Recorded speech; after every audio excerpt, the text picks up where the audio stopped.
Hello guys, welcome back to sociology classes, sociology first paper, BA part 1. Okay, today our topic is मानव और पशु समाज में शारीरिक अंतर. Okay, जैविकीय रूप से मानव को पशुओं से भिन्न कुछ शारीरिक विशेषताएं प्राप्त हैं जो बहुत बड़ी सीमा तक उसे एक विकासशील और सांस्कृतिक प्राणी बनाने में सहायक सिद्ध हुई हैं. संक्षेप में इन विशेषताओं को निम्नांकित रूप से स्पष्ट किया जा सकता है. ओके, फर्स्ट है विकसित मस्तिष्क. सेकंड पॉइंट है आपका संभाषण की क्षमता. थर्ड पॉइंट है अन्य शारीरिक विशेषताएं. फोर्थ पॉइंट है हाथों का लचीलापन. एंड फिफ्थ है सीधे खड़े हो सकने की क्षमता. ओके, तो फर्स्ट है आपका विकसित मस्तिष्क. मनुष्य की शारीरिक रचना संबंधी विशेषताओं में एक विकसित मस्तिष्क का होना उसकी सबसे बड़ी प्रमुख विशेषता है.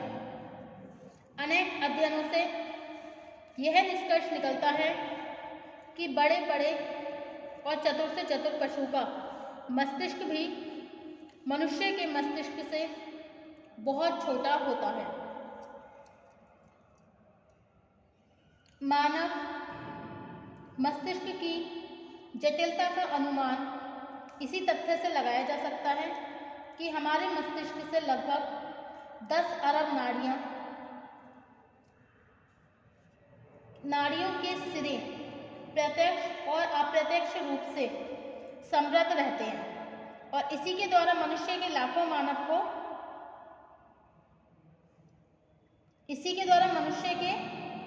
लाखों प्रकार के व्यवहार और क्रियाएं संचालित होती हैं. ओके, मस्तिष्क की इसी विकसित और जटिल प्रकृति ने मानव को ये सब क्षमताएं प्रदान की हैं जिनसे वह एक जटिल संस्कृति का निर्माण कर सका है. ओके, सेकंड पॉइंट है आपका संभाषण की क्षमता.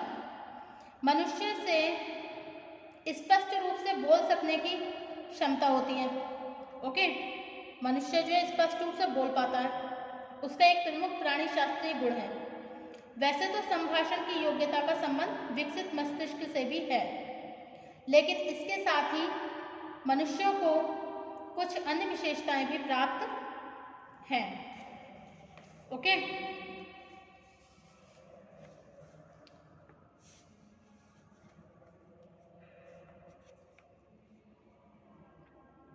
जिनकी सहायता से यह कार्य अधिक सरल हो जाता है. नर बानरों का जबड़ा फैला हुआ और जीभ इतनी मोटी होती है कि वे आवश्यकता के अनुसार उसे घुमा नहीं सकते. मनुष्य के जबड़े संतुलित होते हैं, मुंह के अंदर पतली जीभ को सरलता से घुमा सकते हैं और मानव मस्तिष्क अपेक्षाकृत एक बड़े कपाल में सुरक्षित होता है. ये विशेषताएं उसे किसी भी प्रकार की आवाज निकालने में सहायता देती हैं. ओके, चिंपैंजी का मस्तिष्क भी मनुष्य के समान विकसित न होने के कारण वह मनुष्य के समान स्पष्ट स्वर नहीं निकाल पाता. यद्यपि एक असमृद्ध भाषा वह अवश्य बोलता है. नेक्स्ट है सीधे खड़े हो सकने की क्षमता. अन्य पशुओं की अपेक्षा मनुष्य अपने पैरों पर अधिक संतुलित रूप से सीधा खड़ा हो सकता है और इस प्रकार उसके 2 हाथ किसी भी कार्य को करने के लिए पूरी तरह से स्वतंत्र हो जाते हैं. पशु केवल पंजों की सहायता से ही किसी वस्तु को तोड़ सकते हैं, चक या सूंघ सकते हैं और अधिक से अधिक मुंह में दबाकर भाग सकते हैं. इसके विपरीत मनुष्य प्रत्येक वस्तु को हाथों की सहायता से परीक्षा करके उसे कार्य में ला सकता है. कुछ विद्वान यह विश्वास करते हैं कि आरंभ में पशु और मनुष्य की शारीरिक रचना बिल्कुल समान थी, लेकिन बाद में मनुष्य में सीधे खड़े होने के कारण उसके शरीर में अनेक परिवर्तन हो गए। उदाहरण के लिए पैरों के पंजे आगे की ओर बढ़ गए, एड़ी कुछ लंबी हो गई, रीढ़ की हड्डी ऐसे रूप में आ गई जिससे उसके शरीर में लचीलापन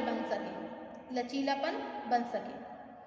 पशुओं को सीधा खड़ा होने के लिए अपनी पेशियों और पेट को बहुत संतुलित करना पड़ता है, जबकि मनुष्य के सामने ऐसी कोई कठिनाई नहीं आती। इस प्रकार सीधे खड़े होने की क्षमता से ही मनुष्य अपनी कार्यकुशलता में वृद्धि कर सका। नेक्स्ट है हाथों का लचीलापन। शरीर रचना में 2 हाथ प्रत्येक शरीर में पाए जाते हैं, लेकिन पशुओं के दोनों हाथ पैरों के समान ही शरीर को संतुलित बनाने के लिए और उसे क्रियाशील बनाने के काम आते हैं। मानव के हाथ बिल्कुल स्वतंत्र हैं और इतने लचीले हैं कि उन्हें किसी प्रकार भी घुमाया जा सकता है और उनकी सहायता से छोटी छोटी वस्तुओं को भी पकड़ा जा सकता है। इस कार्य में अंगुलियों की बनावट और उनका लचीलापन बहुत सहायक है। लचीली अंगुलियों और हाथों की सहायता से ही मानव बड़े बड़े आविष्कार कर सका है। ओके, नेक्स्ट पॉइंट है हमारा अन्य शारीरिक विशेषताएं। उपयुक्त भिन्नताओं के अतिरिक्त मनुष्य में कुछ ऐसी शारीरिक विशेषताएं हैं जो पशुओं से बिल्कुल भिन्न होने के कारण मनुष्य की कार्यक्षमता और कुशलता में वृद्धि करती है। 1. मानव शरीर पर पशुओं की अपेक्षा बाल बहुत कम होने के कारण वह किसी भी कार्य को अधिक फुर्ती और सावधानी के साथ कर सकते हैं।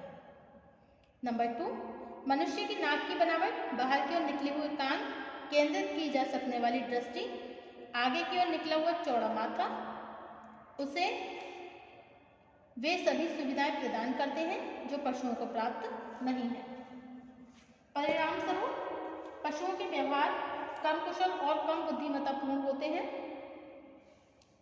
नंबर 3. पशुओं की तुलना में मनुष्य के दांत छोटे और कम शक्तिशाली होते हैं। फलस्वरूप मनुष्य पशुओं के समान भोजन नहीं कर सकता और इस प्रकार से उसे कृत्रिम साधन पर अधिक निर्भर रहना पड़ता है। ओके, नेक्स्ट टॉपिक है आपका मानव और पशु समाज में सामाजिक और सांस्कृतिक अंतर।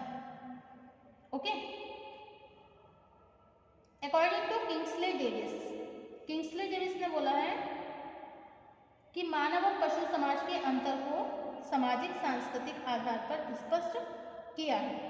शारीरिक रूप से मनुष्य और पशु में इतनी भिन्नताएं होने के बाद भी उनमें बहुत सी समानताएं पाई जाती हैं। जैसे पशुओं में भी मनुष्य के समान ही मोटी और पतली, सुंदर और भद्दी, स्वस्थ और दुर्बल, चुस्त और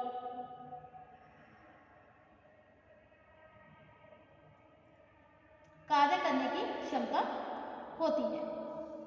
ओके,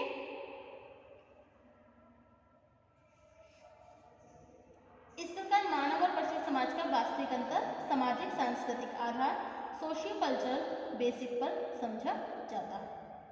ओके, नेक्स्ट है आपका इसमें मानव और पशु समाज में जो सामाजिक सांस्कृतिक अंतर है। अब इसमें कुछ हम सांस्कृतिक आधार पर कुछ और भी इनके वास्तविक अंतर देखेंगे। फर्स्ट है आपका अवेयरनेस, सेकंड है नॉर्मेटिव रिलेशंस एंड थर्ड है सिंबॉलिक डिफरेंसेस, फोर्थ है स्पेशलाइजेशन एंड नेक्स्ट है द टोटलिटी ऑफ कल्चर, संस्कृति की संपूर्णता, और नेक्स्ट सामूहिक निर्णय, कलेक्टिव जजमेंट। एंड नेक्स्ट है सांस्कृतिक विरासत, कल्चरल हेरिटेज। एंड नेक्स्ट नैतिकता, मॉरलिटी। ओके। एंड लास्ट संबंधों की जटिलता, complexity of relation. Okay. In the last conclusion, यद्यपि मानव और पशु समाज का विभिन्न प्रकार से तुलनात्मक अध्ययन करने का प्रयत्न किया जाता है, लेकिन यह तुलनात्मक वास्तव में सैद्धांतिक ही है। जहां मानव पर बुद्धिबल और अपूर्व ज्ञान है, वहीं उसकी शारीरिक शक्ति पशुओं से भी बहुत कम है। ओके। अनेक परिस्थितियों में मनुष्य के प्राकृतिक विकास में बाधाएं उत्पन्न की हैं। अनेक परिस्थितियों ने मनुष्य के जो प्राकृतिक विकास है उसमें बाधाएं उत्पन्न की हैं। इसके उपरांत भी मानव की सबसे बड़ी शक्ति यह है कि वह संस्कृति का अधिकारी है। ओके। इसी आधार पर व्यक्ति को अपनी संस्कृति का प्रतिरूप कहा जाता है। इस प्रकार मानव समाज तथा पशु समाज में संपूर्ण भेद इसी तथ्य से स्पष्ट होता है कि पशुओं में समाज होता है परंतु संस्कृति नहीं। केवल मनुष्य ही एक ऐसी वाणी है जो संस्कृति का अधिकारी है। Okay. So thank you for watching my YouTube channel. Thank you guys. अब नेक्स्ट टॉपिक होगा हमारा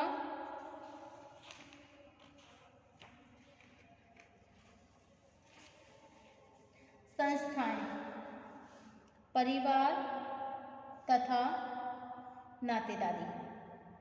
okay. Institutions, family and kinship, जो हमारा नेक्स्ट टॉपिक होगा। ओके। संस्थाएं, परिवार तथा नातेदारी। सो थैंक यू।